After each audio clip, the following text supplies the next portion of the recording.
નમસ્કાર મિત્રો, સ્વાગત છે તમારું અમારી YouTube channel Gujarat jobs and ન્યૂઝમાં.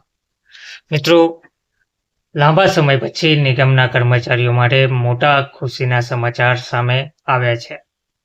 હાલમાં જ મળતી માહિતી અનુસાર એસટી નિગમના કર્મચારીઓને મોટી ખુશખબર સામે આપી છે. ગુજરાત સરકારે આટલા ટકા મોંઘવારી ભથ્થામાં વધારો જાહેર કર્યો છે.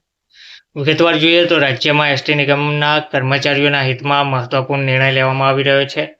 એસટી નિગમના કર્મચારીઓને હાલ ચૂકવતા મોંઘવારી ભથ્થામાં 4% વધારો કરી હવેથી 50% મુજબ મોંઘવારી ભથ્થું ચૂકવવા નિર્ણય લેવામાં આવેલ છે.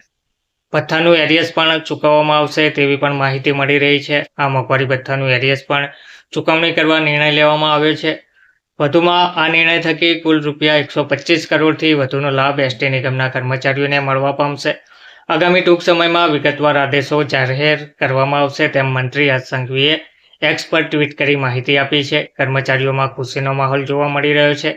આ મોંઘવારી ભથ્થું કયા મહિનાથી આપવામાં આવશે તે અંગે ચોક્કસ જાહેરાત હજુ કરવામાં આવી નથી, પરંતુ જે અંગે અને કેટલીક સ્પષ્ટતા સાથે ટૂંક સમયમાં ગુજરાત વાહન વ્યવહાર નિગમ પરિપત્ર બહાર પાડશે. આ ભથ્થાના વધારાની જાહેરાત થતાં એસટી નિગમ કર્મીઓમાં ખુશી જોવા મળી રહી છે.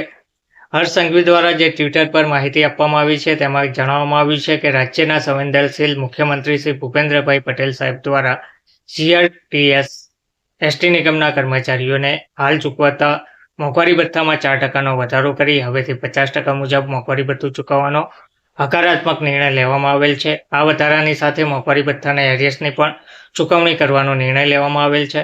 સંવેદનશીલ નિર્ણય થકી કુલ ₹125 કરોડથી વધુનો લાભ એસટી નિગમના કર્મચારીઓને મળવા પામશે અને ટૂંક જ સમયમાં આ માટેની વિગતવાર માહિતી જાહેર કરવામાં આવશે. ધન્યવાદ.